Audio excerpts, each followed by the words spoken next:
Muchas gracias y de verdad agradezco mucho al comité de organización, en particular a la doctora Arriaga por haberme invitado a esta sesión. Tener el gusto de presentar un resumen de una área que hemos estudiado particularmente de forma muy experimental. Confío en que en el futuro podamos tener alguna oportunidad de hacer algún ensayo clínico con toda esta información, pero realmente en la parte experimental me parece que es en donde hemos trabajado bastante más y es mi objetivo el tratar de mostrarles a ustedes algunos de nuestros resultados. Esta es una enfermedad milenaria. La tuberculosis es una enfermedad bacteriana que se han encontrado vestigios en momias egipcias, particularmente tuberculosis ósea, con técnicas moleculares. Se ha determinado de manera muy específica que la causa de ese problema óseo fue la infección por Mycobacterium tuberculosis, de manera que tenemos antecedentes de la presencia de esta bacteria desde hace muchos siglos. Y con mucho es la enfermedad infecciosa que ha matado al mayor número de seres humanos en la historia.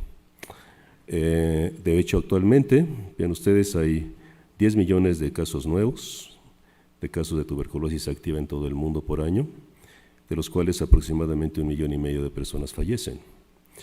Es entonces por esto que realmente sigue siendo un problema de pandemia.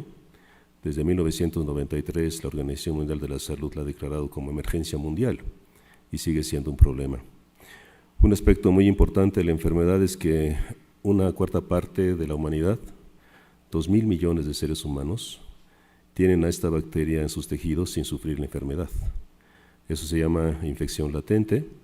Es el reservorio más grande que existe de la bacteria y es interesante también que el 10% de estas personas con esta situación de infección latente van a desarrollar lo que llamamos tuberculosis de reactivación, frecuentemente por problemas de inmunodeficiencias, ¿no? En nuestro caso, en nuestro país, muy importantemente por diabetes mal controlada. Por todos estos motivos, entonces, es ya de por sí una enfermedad muy importante, pero hay un elemento más, que es la emergencia tan importante de bacterias drogoresistentes. Entre 450,000 y 500,000 nuevos casos se presentan cada año, y esto realmente es también otro problema muy importante. Cada vez hay más casos de tuberculosis drogoresistentes y por supuesto su control y tratamiento es bastante difícil. Bien, pero además de esa parte, digamos desde el punto de vista clínico y epidemiológico que es tan relevante, la tuberculosis es también un modelo fascinante para estudiar problemas de inmunopatología. Y la razón principal de esto es que es una infección crónica y en consecuencia va generando toda una serie de modificaciones del sistema inmune que genéricamente les llamamos inmunopatología, algunas de las cuales están ahí enunciados en esa diapositiva, pero que realmente nos permiten también poder entender un poco mejor cómo se regula el sistema inmune y cómo participa eliminando un patógeno característicamente intracelular, ¿no? Mycobacterium tuberculosis es una bacteria intracelular facultativa, puede estar dentro o fuera de las células, pero se ha especializado en estar dentro de células y eso la vuelve entonces una enfermedad crónica de extraordinaria importancia. De hecho, conceptos tan importantes como el concepto de inmunidad celular nació con investigación hecha en tuberculosis cuando en los años 20 del siglo pasado se demostró que en animales, particularmente en ratones infectados, la protección se transfería solamente por células, no por suero. Con eso nació el concepto, ¿verdad?, de inmunidad celular por el doctor Avery. Y un estudiante del doctor Avery mostró también que podría ser transferido con productos de linfocitos T. Entonces nace el concepto de citocinas, también con investigación en tuberculosis. Y en mi área, que es la patología, el creador de la patología celular, el profesor Rodolfo Virchow, del cuarto último del siglo XIX, tuvo como uno de sus estudiantes más brillantes, él decía que era el más brillante, ¿no?, el doctor Julius Conenheim. Fue también quien empezó a mostrar lo que llamaban patología fisiológica, tratar de reproducir enfermedades en modelos experimentales para estudiar sus mecanismos. Y ciertamente fue precisamente el doctor Conenheim quien estableció el primer modelo de tuberculosis experimental administrando micobacterias en la cámara anterior del ojo de conejos. y a través de la pupila entonces podría ver cómo se dilataban los vasos sanguíneos de la coroides y cómo emigraban las células inflamatorias, y con eso ciertamente también nació la patología experimental. Es que la tuberculosis ha sido pues una enfermedad de gran importancia en el desarrollo histórico de la medicina, muy particularmente de la inmunología y de la microbiología. Como es una enfermedad crónica, tiene entonces una evolución de varios años, hay entonces distintas etapas, distintas fases. Eso es realmente complicado estudiarlo en pacientes. Se puede hacer, por supuesto, casi siempre de sangre periférica, células leucocitarias obtenidas de pacientes. Difícil, sí, porque también la respuesta inmune, que se rige por aspectos genéticos, pues también la población humana tiene una gran heterogeneidad genética y por lo tanto también las respuestas pueden ser muy diversas. Así es que por eso es que en general yo sí soy médico de formación, pero me tuve que refugiar en los animales para poder estudiar esta enfermedad de manera un poco más consistente, y en ese sentido pues también durante los últimos 30 años hemos dedicado nuestro interés en el desarrollo experimental de la tuberculosis, particularmente en modelos murinos. Y bueno, como la tuberculosis tiene dos aspectos, la tuberculosis progresiva, que es la enfermedad que lleva a la muerte si no hay tratamiento, y la infección latente, en el que el sujeto está sano teniendo la bacteria viva en sus tejidos. En esos dos aspectos grandes de las modalidades de esta enfermedad tenemos sendos modelos experimentales. Particularmente voy a permitirme platicarles un poco de la forma progresiva de la enfermedad, que sigue precisamente este esquema que aquí les presento, en el cual utilizamos ratones ingénicos Val-C. Utilizamos también esta bacteria que se llama H37RB, que es una bacteria de referencia, y la administramos por vía intratraqueal a animales jóvenes de 8 semanas de edad, y utilizamos una dosis muy alta para producir enfermedad progresiva, ¿no? Si utilizamos una dosis menor, los animales generan algo parecido a infección latente. De hecho, nuestro modelo de infección latente se basa en eso, en una cantidad muy poca de bacterias administradas por vía intratraqueal. Se anestesia el animal, se le administran las bacterias y después por diferentes técnicas tratamos de establecer, como se menciona abajo, nuestro objetivo principal, pues es caracterizar la respuesta inmune protectora y la respuesta inmune que permite la progresión de la enfermedad. Y bueno, en este sentido, lo que aquí les presento, que es un resumen de muchos años de trabajo y muchos animales sacrificados e infectados. Este modelo entonces se basa, como ahí se menciona, en el tipo de ratón, ratones ingénicos Val-C. La administración de las bacterias es por vía intratraqueal, una dosis muy alta para producir enfermedad progresiva, y esta enfermedad tiene dos fases muy bien definidas. En la primera fase, que es la fase temprana, que dura aproximadamente un mes, la inmunidad innata, muy significativamente el epitelio bronquial y alveolar, a través de la producción de péptidos antimicrobianos, y los macrófagos alveolares se encargan de mantener bajo control la bacteria. Y lo que observamos en ese momento es que las bacterias se encuentran en una cantidad estable. Desde el punto de vista histológico hay principalmente inflamación perivascular, peribronquial e intersticial, y sistemáticamente a las 2 semanas se forman granulomas. Estos granulomas, ustedes saben que es la respuesta histológica distintiva de la tuberculosis.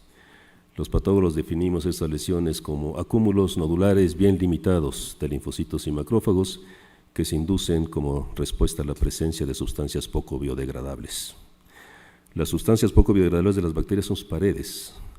Tienen paredes sumamente complejas con contenidos de lípidos, azúcares, formando 6 familias distintivas muy complejas. Y eso entonces es una coraza que le permite a la bacteria ser tan exitosa y tener entonces talmente un elemento histórico como el que relaté, tan distintivo y tan eficiente. Una semana después, a los 21 días, se alcanza el máximo de respuesta protectora en este modelo. Ahí la inmunidad innata, pero también la inmunidad adquirida, porque los granulomas en buena parte están constituidos por linfocitos T y macrófagos activados, permiten también mantener bajo control a la bacteria. Pero tan solo una semana después, a los 28 días, 30 días, empieza la fase tardía o progresiva de la enfermedad. Y en ese momento lo que sucede es que hay un ingreso muy importante de linfocitos y macrófagos hacia los espacios alveolares, Se establecen entonces áreas neumónicas, ¿no? Como lo definimos en medicina, la neumonía es una inflamación con consolidación de una porción focal o segmentaria del pulmón. Estas áreas neumónicas son progresivas, al inicio tan solo afectan 7-8% del parénquima pulmonar, y cuando pasa el tiempo, hasta los 4 meses, que es cuando cortamos el experimento, 70-80% de la superficie pulmonar está afectada por neumonía. En ese momento hay una cantidad enorme de bacterias, millones, y también en ese momento tenemos áreas focales de necrosis, de fibrosis extensa también, y por supuesto los animales empiezan a morir, ¿no? Es entonces un modelo de tuberculosis progresiva. En ese momento de la tuberculosis progresiva, lo que tenemos son la presencia de eventos antiinflamatorios de gran importancia. Uno de los más distintivos son la emergencia de linfocitos de tipo Th2, que a través de la producción de sus citocinas interleucina 4 y 13 antagonizan a los linfocitos protectores Th1, y también aparecen macrófagos de activación alterna. Producen TGF-beta, interleucina 10, que son citocinas antiinflamatorias, lo mismo también que células T reguladoras. De manera que todo este contexto antiinflamatorio de la fase progresiva contribuye a suprimir la actividad proinflamatoria eliminadora de bacterias de la respuesta Th1 proinflamatoria, y esa estrategia es la que utiliza la bacteria para progresar hasta finalmente producir la muerte. Bueno, pues esto entonces, este fundamento de lo que hemos caracterizado desde el punto de vista inmunopatológico, nos permite también tratar de proponer estrategias para poder hacer más eficiente la eliminación de la bacteria. Ciertamente la tuberculosis es una enfermedad tratable, ¿sí? La mayor parte de los casos son drogosensibles, las bacterias pueden eliminarse con la combinación de 4 antibióticos diferentes, pero estos 4 antibióticos hay que administrarlos durante medio año, y eso entonces produce falta de apego por parte del paciente. Entonces el paciente abandona el tratamiento y en consecuencia la enfermedad recidiva, pero no solamente eso, sino que la bacteria genera mutaciones y con eso se hace resistente a los medicamentos. De manera que una consecuencia de este abandono de tratamiento es la multidrogoresistencia debido a ese tratamiento tan prolongado. Cuando un paciente tiene tuberculosis drogoresistente, la situación se complica bastante porque va a necesitar 8 antibióticos y con frecuencia 2 años de tratamiento. Hoy hay un gran esfuerzo por acortar esto y hay algunos buenos estudios de investigación clínica en donde se empieza a mostrar que también se puede esto acortar, pero de todas maneras sigue siendo pues un tratamiento muy largo. Algunos de esos medicamentos son muy tóxicos y en consecuencia pues estamos absolutamente ciertos de que si combinamos antibióticos con factores o con algunas estrategias para poder hacer más eficiente al sistema inmune en la eliminación de la bacteria, podemos acortar ese tiempo de tratamiento, ¿no? Y en consecuencia contribuir desde el punto de vista inmunológico a un mejor control de la enfermedad. Y entonces pues estos son algunos ejemplos de esto que les estoy comentando. En la inmunidad innata, en la parte inicial de la infección, las células epiteliales de los bronquios, de los bronquiolos y de los alvéolos participan produciendo una familia muy importante de péptidos que llamamos péptidos antimicrobianos. Son fundamentalmente las defensinas que están en la parte central diapositiva, las defensinas que son de 2 grandes tipos, beta y alfa. Las que nos interesan son las beta porque son las producidas por el epitelio, por los epitelios en general. Las alfas son producidas por leucocitos, particularmente por neutrófilos. Y otra muy importante son las catalicidinas. Esta molécula en humanos, que se llama LL37, en ratones se llama CRAMP, son también moléculas muy eficientes para eliminar bacterias y eso lo hacen a través de diferentes mecanismos. Estos en general son péptidos de bajo peso molecular, catiónicos, anfifáticos, que tienen la capacidad de unirse por carga eléctrica a la superficie de bacterias y de virus. Con esto en bacterias se integran a la membrana, pueden entonces generar orificios a través de los cuales se produce lisis por choque osmótico de la bacteria. La otra posibilidad es que estos péptidos ingresen al citoplasma de la bacteria y, por ejemplo, se asocian ácidos nucleicos al DNA y con eso interrumpen la expresión genética del microorganismo, produciéndole la muerte. Pero además de eso, es muy interesante el hecho de que también estos péptidos antimicrobianos pueden generar actividad quimiotáctica. Pueden atraer linfocitos, pueden atraer macrófagos y además pueden activar células, particularmente células dendríticas. Y por si esto fuera poco, particularmente en el caso de la catalicidina, también puede ser una molécula inmunorregulatoria, puede generar una actividad antiinflamatoria y con esto entonces una parte de la molécula parece tener ese efecto, mientras que otra parte es proinflamatoria. Entonces el sistema inmune tiene entonces esta diversidad muy importante con este tipo de moléculas proteicas. También interesantemente incluso puede promover restitución tisular, generando angiogénesis y reparación tisular, así es que son realmente muy importantes. Y hace algún tiempo estudiamos la expresión de estas moléculas en este modelo experimental que les acabo de mostrar, y particularmente las defensinas beta. Aquí les muestro a ustedes los resultados de las beta-defensina 3 y la beta-defensina 4, y ven ustedes cómo en el animal no infectado el epitelio bronquial, que aquí les estoy mostrando, es negativo, pero cuando se infecta el animal, en tan solo 24 horas, como se muestra aquí, más del 70% de las células del epitelio bronquial se hacen positivas, es decir, producen estas moléculas. Y eso entonces se mantiene durante la fase temprana, todo el primer mes. Ven ustedes aquí en el día 21, particularmente beta-defensina 4, las células epiteliales intensamente por peroxidasa positivas, contienen entonces la beta-defensina 4.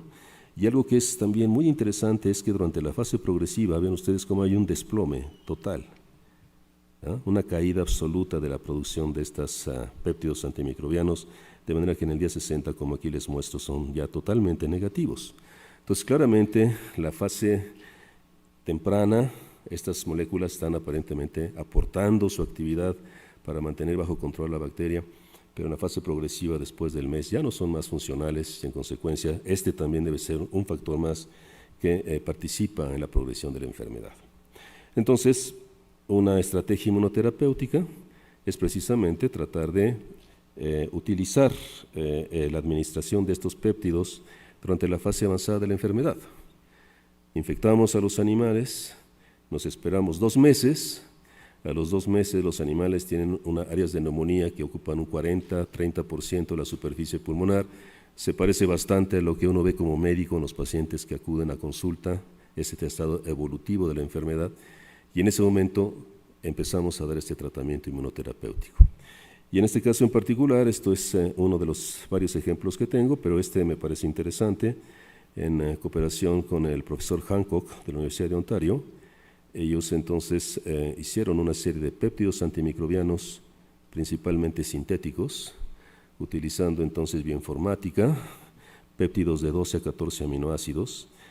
Algunos de ellos son derivados de insectos. Debo decir que estos péptidos son producidos desde insectos hasta seres humanos. Hay una amplitud enorme de especies que los producen. Y basados en secroptina, un péptido antimicrobiano de insectos, y meletinina, que es el elemento tóxico del veneno de abejas, hicieron un péptido entonces híbrido, el 26, que es bastante eficiente, y también pudieron sintetizar a partir de la bacteninina, un péptido antimicrobiano obtenido del esófago de vacas, uno de los primeros péptidos antimicrobianos en mamíferos, pudieron entonces también sintetizarlo. Y ven ustedes, cuando en este modelo medimos la cantidad de bacterias en los pulmones vivas, este es el control que no fue tratado, y todos los animales que se trataron con los diferentes péptidos tienen una ostensible disminución de la cantidad de bacterias, también tienen menos cantidad de áreas neumónicas, hay entonces un efecto terapéutico bastante eficiente. Y lo que es también muy interesante es que cuando los animales se infectan con bacterias drogoresistentes, vean cómo también hay un efecto importante desde el punto de vista de la eliminación de las bacterias. De tal manera entonces que esta es ciertamente una estrategia inmunoterapéutica eficiente. El trabajo más reciente que hemos hecho en relación con esto es con la idea de tratar de obtener péptidos antimicrobianos de animales que viven en condiciones en donde hay una gran confrontación con microorganismos patógenos. Y en este caso una colaboración con el profesor Tonatiuh Melgarejo de la Universidad de California, Aquí lo que él ha hecho desde hace bastante tiempo es colectar muestras particularmente de saliva de animales silvestres que confrontan ambientes con una gran cantidad de bacterias. Y este en particular es con el búfalo de agua, el búfalo asiático, que toda su vida vive en el fango, en lodo, en donde hay millones de bacterias, muchas de ellas patógenas. De ahí entonces se obtiene la saliva, se caracteriza por metodología química qué tipo de péptidos hay. Interesantemente, los humanos tenemos una sola catelicidina, se llama el L37, los ratones una sola catelicidina, se llama CRAMP, pero los búfalos de agua tienen 7 diferentes catelicidinas. Seguramente como consecuencia de esta evolución, ¿verdad? De estarse adaptando a una evolución adaptativa al medio ambiente rico en bacterias que tienen. Y entonces, pues, de ahí se purificó una catelicidina, la catelicidina 4 del búfalo de agua. Se estudió tanto in vivo como in vitro y los resultados son ciertamente interesantes. Miren, también, primero por técnicas bioinformáticas, esta es más o menos la estructura molecular de la catelicidina de búfalo de agua. Si todas estas áreas amarillas son hidrofóbicas, estas son las áreas polares que se asocian a la membrana. De esta manera más o menos se estaría uniendo la membrana, haciendo aproximadamente surcos de aproximadamente 7 nanómetros de anchura. Y cuando esto entonces ahora se estudia in vitro, incubando bacterias, tanto drogosensibles como drogoresistentes con la catelicidina de búfalo de agua, hay una evidente disminución en la cantidad de bacterias. Y cuando los observamos con microscopía electrónica, vean cómo tiene una gran cantidad de anormalidades. Se llenan de vacuolas, se les hincha la pared celular, se hacen estructuras ovoides electrón densas o se fragmenta la membrana y la pared celular de manera sistemática. Entonces, claramente hay un efecto destructivo directo de estos péptidos. Y ahora cuando vamos al modelo animal, de nuevo los ratones se infectan con bacterias drogosensibles o drogoresistentes, ¿sí? Y 2 meses después se administran estos péptidos por vía intratraqueal directamente a la tráquea de los animales enfermos. Se anestesian, se inserta una cánula y se les administra estas catalicidinas cada 3er día. Y entonces vean ustedes lo que sucede. Los animales después de 2 meses después de 1 mes, y 2 meses se sacrifican. Esta es la cantidad de bacterias vivas que hay. Ven ustedes cómo hay una disminución muy significativa tanto en animales infectados con bacterias drogosensibles como drogoresistentes, e histológicamente todas estas son las áreas de neumonía y vean cómo se reducen dramáticamente en los animales tratados. El problema con estas proteínas es que son también factibles que se destruyan, que se degraden por parte del ambiente inflamatorio rico en enzimas hidrolíticas, hidrolasas. Entonces lo que estamos haciendo actualmente es nanotecnología. Estamos uniendo estos péptidos antimicrobianos a moléculas de oro coloidal, para después administrarlos y con el oro coloidal le vamos a dar más protección, estabilidad y se va a dirigir de manera más precisa hacia los macrófagos, que es la célula que alberga la mayor cantidad de bacterias. Estos son estudios que están en este momento en curso en mi laboratorio. Bien, el otro punto también importante que es aquí también muy notable, es qué pasa cuando se combinan estos péptidos antimicrobianos con los antibióticos. En este caso con la bacteria drogosensible, en diferentes días, desde días muy tempranos, 7, 14, hasta días más tardíos, 1 mes y 2 meses. Vean ustedes, este es el control no tratado de los animales que se reciben solamente antibióticos, la barra del medio, y los que reciben el tratamiento combinado, antibióticos más péptidos antimicrobianos. Y vean ustedes cómo comparativamente esto es mucho más eficiente, más rápido se eliminan las bacterias en el tratamiento combinado que en los animales que reciben solamente los antibióticos. De verdad entonces que esa es realmente nuestra intención, ¿no? No pretendemos curar la tuberculosis con inmunoterapia, eso sería absurdo, es una enfermedad demasiado agresiva, muy difícil de tratar, pero yo creo que sí se puede acortar el tiempo de tratamiento tanto con drogoresistentes como drogosensibles. Los macrófagos, como ya nos explicaba claramente el doctor Santos, son muy importantes para la respuesta contra la tuberculosis. La eliminan a través de la producción de óxido nítrico, radicales libres de oxígeno, todas las enzimas lisosomales y también, muy importante, la muerte por apoptosis. La muerte por apoptosis no únicamente muere la célula macrofágica infectada, y también mueren las bacterias. y también interesantemente la autofagia es otro mecanismo importante para su eliminación. Y además de la producción de citocinas proinflamatorias, sobre todo por macrófagos de diferenciación clásica, TNF y L1, y también probablemente de vía alterna, productora de moléculas antiinflamatorias como el TGF-beta. Bueno, en este caso, si nosotros evaluamos, por ejemplo, las concentraciones en el pulmón de TNF, hay una gran producción en el día 3, con una citocina de alarma. En el día 14 y 21 también hay una gran producción. Pero vean después en el día 60 o 120, disminuye dramáticamente el TNF también. Entonces, no solamente la respuesta TH2, como vamos a ver después, sino también la baja de producción de citocinas proinflamatorias es un elemento importante para que progrese la enfermedad. En esta fase temprana, los macrófagos que predominan son estos, son células muy grandes, con muchos lisosomas, con pocas bacterias en el citoplasma. Y interesantemente, si hacemos inmunistoquímica, ven ustedes cómo estas células grandes en el alvéolo, que son macrófagos activados, son intensamente positivos para TNF. De manera entonces que son realmente macrófagos M1, ¿verdad? Y estos también expresan el INOS, el gen que codifica la enzima oxidonítrico sintetasa inducible en gran cantidad, particularmente en el día 21.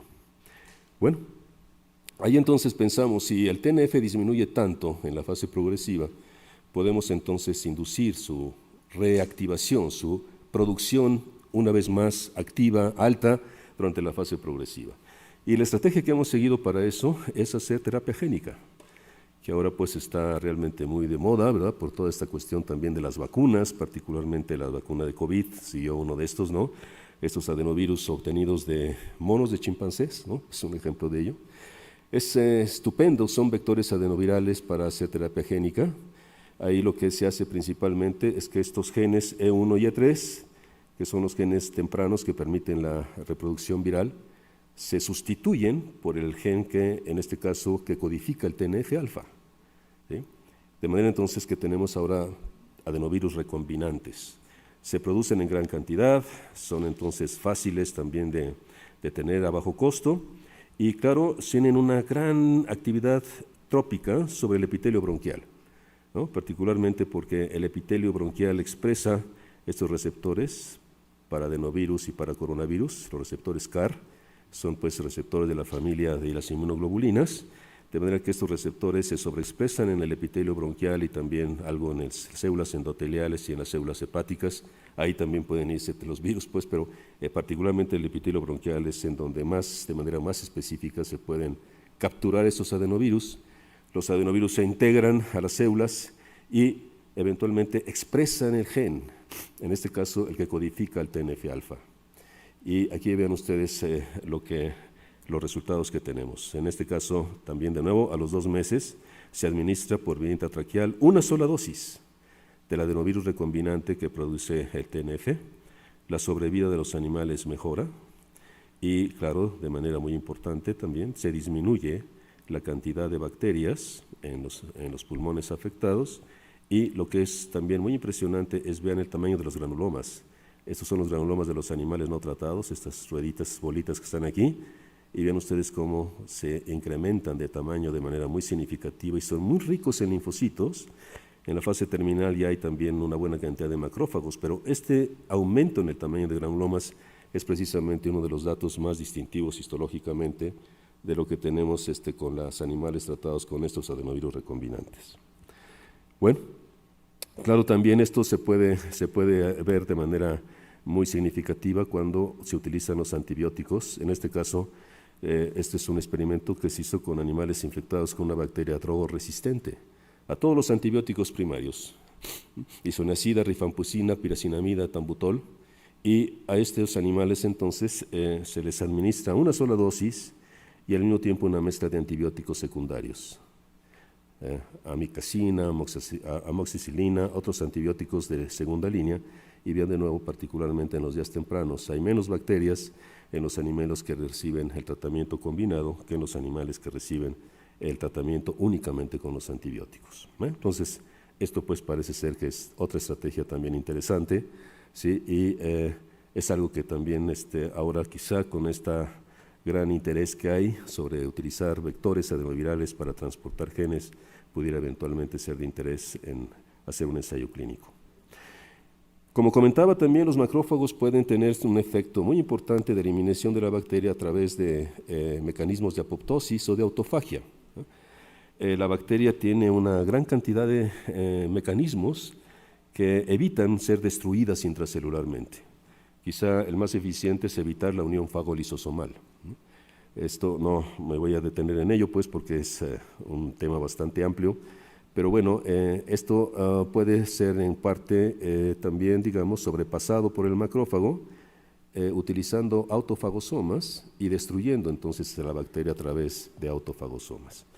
De manera que esa es una situación que ahora está claramente establecida, no hay ninguna duda de que esto funciona bastante bien en los macrófagos infectados, y en esta situación, en colaboración con el doctor Gabriel del Río, del Instituto de Fisiología Celular de la UNAM, es un experto diseñando péptidos por vías bioinformáticas. Diseñó un péptido que tenga la capacidad de generar autofagia. IP1 le llamó él a este péptido, ¿no? Y vean qué interesante, los macrófagos infectados en 24 horas tienen aquí a las bacterias vistos con microscopía electrónica. Aquí están las bacterias dentro de sus fagosomas. Empieza a ver también ahí algunos autofagosomas, estas vacuolas con doble membrana, que se ven aquí pues un poco mejor. Cuando estos macrófagos se incuban en presencia de este péptido IP1, entonces ven ustedes cómo hay una mayor cantidad de autofagosomas, ¿sí? Y eso entonces va a provocar también que se disminuya de manera muy significativa la cantidad de bacterias en estos macrófagos infectados y tratados con este péptido. Y no solamente eso, lo que también es muy impresionante es que ese mismo péptido induce una alta producción de TNF, ¿sí? De manera entonces que es un péptido multifuncional. Produce autofagia, promueve la destrucción de la bacteria a través de este mecanismo, pero también promueve la activación de macrófagos induciendo que sinteticen más TNF, y con eso entonces, como lo vimos en el caso anterior, en la mayor cantidad de TNF induce también una mayor activación y eliminación de la bacteria. Si esto ahora lo vemos in vitro, haciendo la determinación de la MIC, de la concentración mínima inhibitoria con la bacteria drogosensible y drogoresistente, pues sí, ¿verdad? La presencia, además de este péptido, también produce bacteriolisis, muerte directa a la bacteria. Y eso lo ha determinado muy bien el grupo del doctor del Río, viéndolo en Saccharomyces cerevisiae. Han demostrado de manera fehaciente que lo que hace este péptido es secuestrar moléculas de ATP. Y con eso entonces evitan la actividad bioenergética del microorganismo y es lo que lo lleva a la muerte. Claro, si las concentraciones son muy altas, pues también se va a morir el macrófago, pero entonces hay que establecer cuál es la concentración adecuada que únicamente genera destrucción de la bacteria, pero no de los macrófagos. Y bueno, estas MICs nos permiten establecer esa dosis, ¿no? Y después tratamos a los animales, tanto infectados con bacterias drogosensibles como resistentes, y ven ustedes cómo también el efecto es fantástico, ¿no? Comparado con el control no tratado, los animales tratados después de 1 mes y 2 meses tienen una disminución ostensible y significativa de la carga bacilar, tanto drogosensibles como drogoresistentes. Histológicamente también se disminuyen las áreas de neumonía. Bueno, otro aspecto que también es bien importante en la inmunidad innata es la contribución que tienen las células dendríticas para este proceso de eliminación de la bacteria. Y una de las estrategias que sigue esta bacteria para poder tener éxito en establecerse en el pulmón y reproducirse es que genera un retraso en la activación. Este es un trabajo que hicimos hace mucho tiempo el doctor Leopoldo Flores y yo, y vean entonces cómo obteniendo células de lavado bronquial y también células de suspensiones celulares de los ganglios intertraqueobronquiales, ¿sí? Usando marcadores para células dendríticas, hay un retraso en su activación y el acné llega hasta el día 21 y después disminuye la producción o la presencia, perdón, de células dendríticas activadas. Esto entonces dijimos, bueno, ¿cómo podemos favorecer que las células dendríticas se activen más pronto, más eficientemente y se pueda eliminar mejor la bacteria? De nuevo, con terapia génica. Y aquí entonces el gen que escogimos para esto es el gen que codifica el factor estimulante de crecimiento granulocítico macrofágico, que es un eficiente inductor en la maduración de las células dendríticas. Entonces ahí se construyeron adenovirus que ahora portan este gen, el gen que codifica este factor de crecimiento, y hicimos 2 modalidades del experimento, administrando un día antes para ver que ciertamente las células dendríticas se activaran más pronto, porque esas son células de inmunidad innata, y también en la fase tardía, en donde ya les mostré que hay una disminución notable de la presencia de estas células. Y vean, si se hace un día antes, la sobrevida de los animales es significativamente mejor que los animales que reciben el adenovirus vacío. Y también esto es lo más bonito, vean, como en el día 7 hay una gran cantidad de células dendríticas activadas en los animales tratados, y en los no tratados, pues es hasta el día 21, como les había mostrado antes. Y esto repercute en una mucho menor cantidad de bacterias vivas y también en una menor cantidad de área pulmonar afectada por neumonía. Si ahora lo hacemos a los 2 meses, tiene también un efecto bastante eficiente. También entonces se eliminan las bacterias a través de este sistema de terapia génica utilizando este factor de crecimiento estimulante de colonia. Bien, y ahora en relación con la inmunidad adquirida. Bueno, en este caso, los granulomas ya decía yo que aparecen a los 14 días, ¿sí? Y en los 14 días, cuando hacemos con técnicas de inmunistoquímica, la determinación de interferón gamma, células Th1, interleucina 4, células Th2, ven ustedes en estos granulomas de 14 días, interferón gamma es intensamente positivo e interleucina 4 es ocasionalmente positivo. En el día 120, el día último de estos experimentos, interferón gamma todavía siguen existiendo un buen número de células, pero miren, sobre todo, interleucina 4 es muy numerosa, muy abundante. Entonces, claramente, como aquí se muestra con esta esquema o esta gráfica de morfometría automatizada, Th1 predomina durante la fase temprana, 18, 21, y poco a poco va disminuyendo, mientras que las células IL4 a partir de la fase progresiva, día 28, empiezan a presentarse, empiezan a emerger y al final son ligeramente más del número que en comparación con las células Th1. Entonces esto lo pudimos confirmar con animales que tienen deletado el gen para interleucina 4, los animales knockout. Y vean lo que sucede en la cantidad de bacterias. Estos son los animales que tienen IL4 normal, los animales wild type, y estos son los knockout. Ven, hay una disminución muy significativa de la cantidad de bacterias. Pues uno pensaría, bueno, ¿qué pasa aquí? Esta respuesta inmune está favoreciendo la enfermedad porque está permitiendo la progresión de la enfermedad. ¿Cuál es entonces su contribución? Y esto lo vemos aquí muy claramente. Los animales que carecen de IL4 tienen una inflamación, ¿sí?, bastante mayor que los animales wild type. Entonces, cuando el proceso neumónico, que empieza a los 28 días, va en progresión, atenta contra la funcionalidad del pulmón, disminuye la oxigenación porque hay demasiadas células inflamatorias, entonces ahí es muy importante que el sistema inmune suprima la inflamación. Y uno de los mecanismos es precisamente la activación de las células Th2 que antagonizan con las células Th1. Y entonces aquí, ¿qué podemos hacer desde el punto de vista de, también esto, discúlpeme, esto es también muy importante. Aquí también los macrófagos sufren una modificación notable. Esto sucede comparando estas citocinas proinflamatoria TNF que ya les había enseñado, muy abundante durante la fase temprana, muy disminuida durante la fase tardía, pero TGF-beta, una citocina antiinflamatoria por excelencia, vean ustedes, hay muy poca producción en la fase temprana. Estos son homogenizados de pulmón y luego cuantificada la citocina por ELISA. Y ven ustedes, a partir del día 28 hay una gran producción de TGF-beta. Y las células que esencialmente producen TGF-beta en este modelo son los macrófagos. Y estos macrófagos tienen una morfología muy especial. Son células que están llenas de vacuolas de lípidos, ¿sí? Estas vacuolas de lípidos son lípidos tanto del huésped como de la bacteria y también tienen una gran cantidad de bacterias. Estas células entonces son algo parecido a macrófagos de activación alterna. Hay una gran cantidad de IL4 y IL13 ahí, y en consecuencia son también macrófagos antiinflamatorios. Bueno, entonces lo que hicimos desde el punto de vista inmunoterapéutico es administrar adenovirus que codifican para interferón gamma. Y esto no lo voy a repetir porque el doctor Santos nos lo explicó súper bien, ¿no? Los pacientes que carecen de este eje IL-2 e interferón gamma tienen entonces una gran susceptibilidad para desarrollar tuberculosis o incluso tuberculosis con BCG, ¿no?, como lo mostró en sus pacientes. Y aquí entonces lo que se hizo fue precisamente tratar ratones a partir de los 2 meses con estos adenovirus que codifican interferón gamma. Y la respuesta es estupenda, miren, comparada con el control que recibe el virus vacío en cantidad de bacterias vivas en el pulmón. Vean ustedes la barra negra, la primera, que son los animales tratados con el adenovirus recombinante de interferón gamma, la disminución es notable.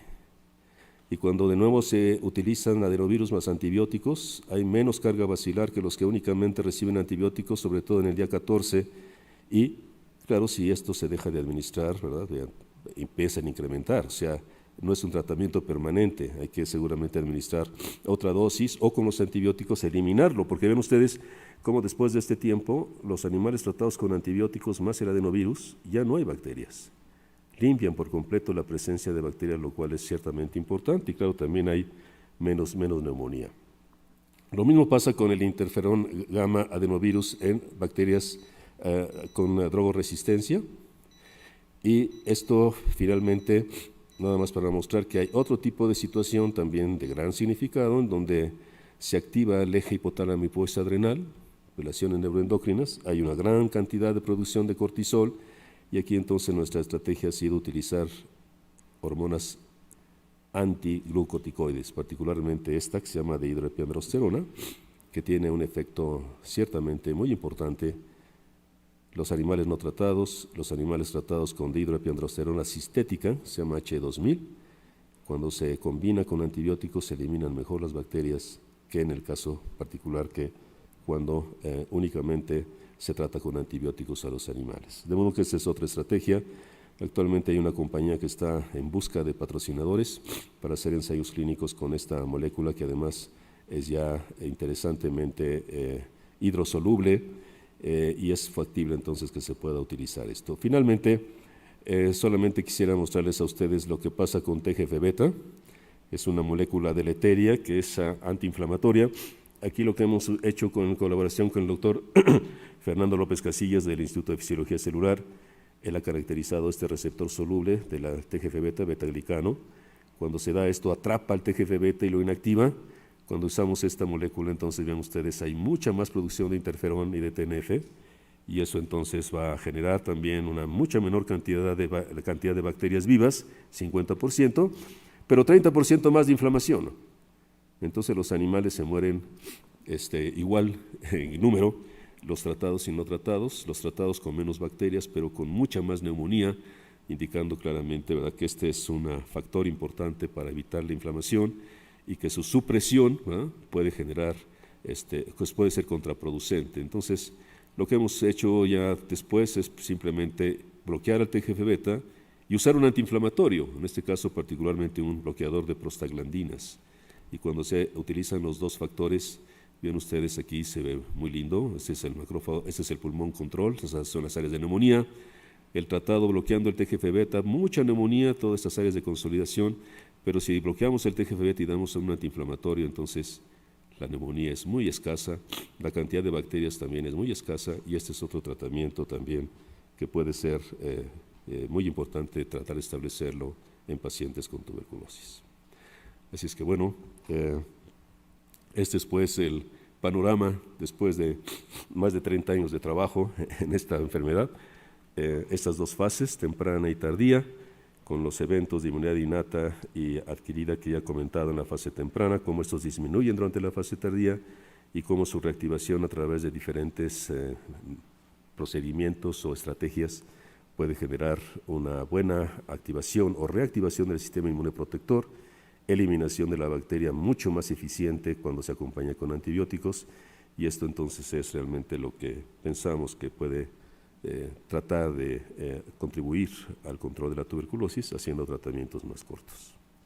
Y bueno, y los grupos de locales y del extranjero que han participado en estos resultados que les acabo de mostrar. Muchas gracias por su atención.